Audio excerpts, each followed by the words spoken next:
To be crowned world champion twice is a feat not many can attest to, but for Billy, it was a dream turned reality. So can we hold that now? Yeah, for sure, no doubt.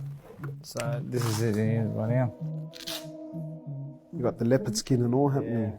Let's put it on. Let's put it on. So that's it. That's the bad boy. That's right there. But yeah, this was everything I worked so hard for. You see, ever since Billy was a young boy, he dreamed of being champion of the world. Not for the fame and the riches, but more so for the love of the sport. When I started boxing at a young age, it was all about the trophies and the belts. It was never about money. But after winning the championship for himself, his gaze swiftly shifted to the luxurious and lavish lifestyles of those who had preceded him. I grew up watching people like Oscar De La Hoya, Shane Mosley, Prince Nassim, Mike Tyson, guys that had gone on to become multi-millionaires of their sport, like right? And I was hanging out with these people. I was in their cars, their Ferraris, their Lamborghinis, their Maybachs, their Rolls Royces, and I'm thinking to myself, that's gonna be me one day. An expectation that was in fact about to go into overdrive after he crossed paths with one of the biggest names in the boxing world. I saw Floyd Mayweather when I was in America on a holiday, and I seen him. I said, "Hey, Floyd." He goes, "Yeah, champ, what's up?" And I said, "I'm champion of the world now." And he said, "We'll be in touch." That's all he said, "We'll be in touch." This short encounter soon led him to being invited to join forces with one of the biggest boxing teams in America, TMT Promotions, otherwise known as the Money Team. 50 Cent and Floyd Mayweather have forged this company called TMT Promotions, and then they want to sign you up. I was like, man, my life is about to change now. So I get there, we're hanging out with 50 Cent now. Rolls Royces, Lamborghinis, 5-star restaurants, the best hotels. Like, I'm telling you, I'm walking through the lobby areas with 50 Cent, like right next to me, and people saying, "Oh, there goes 50 Cent and Drake." And he's like, "That's not Drake, that's Billy the Kid. That's the IBF champion of the world." The thought of rolling with some of the biggest names in the boxing and entertainment world was a fantasy he had only ever dreamt of. These guys are the best at what they do. They know how to make money, and I want to join the team and I want to make some money too. When I was signed to 50 Cent, the only thing that I had in my head was, I'm gonna buy a Ferrari, I'm gonna buy a Lamborghini, I'm gonna do this and I'm gonna do that. I spent the money before I even got it in my mind. You Wallah. were shopping already. Wahayat Allah.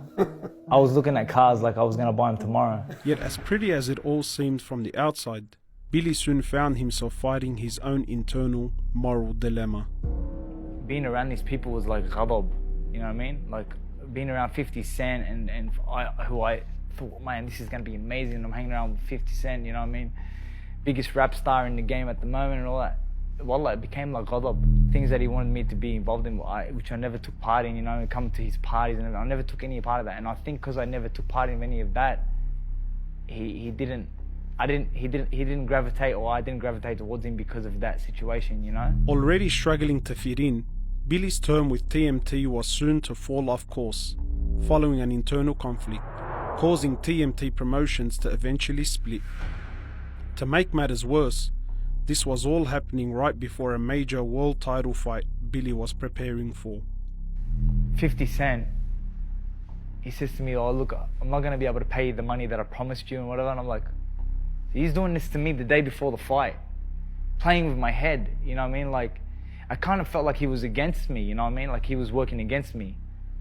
Well, the next day the fight is on. I ring up my mum on the way to the venue and I said, "Hey mum." She said, "Yeah." I said, "Don't watch the fight tonight." And just like that, his short-lived dream soon came to an end. But as difficult as this was for him to stomach, nothing could prepare him for the major fight he was about to face back home after receiving a call from his wife. I'll never ever forget it. I'm sitting in the lounge room and my mum is standing directly in front of me and I get this phone call from Sarah. She goes, "Hey, what are you doing?" I said, "Nothing." She goes, "Oh, where are you?" I said, "I'm at home." She goes, "Oh, are you sitting down?" I said, "Yeah." She goes, "Oh, okay, cool. I just want to let you know, I got cancer." I said, "What?"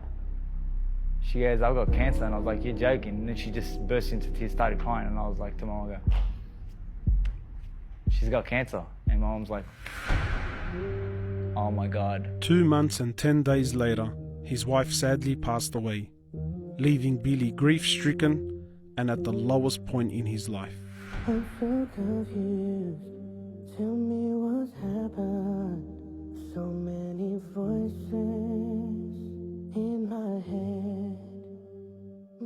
The saddest part I remember of this whole experience was I remember her father. It's like he said to the doctor, he goes, his exact way of doing it was like, what do you mean? What do you mean? What is it? Money? You guys need money? Because I have money. I could do whatever you want, you know. And they were like, sir, it's got nothing to do with money or anything. We've done everything we can for Sarah, and you know, we don't think she'll be with us much longer. And the only thing going through my mind was, what good is money now? He never expected the love of his life to be taken away so soon. Yet just as Allah gives, Allah takes away. And it was a lesson that Billy learnt the hard way.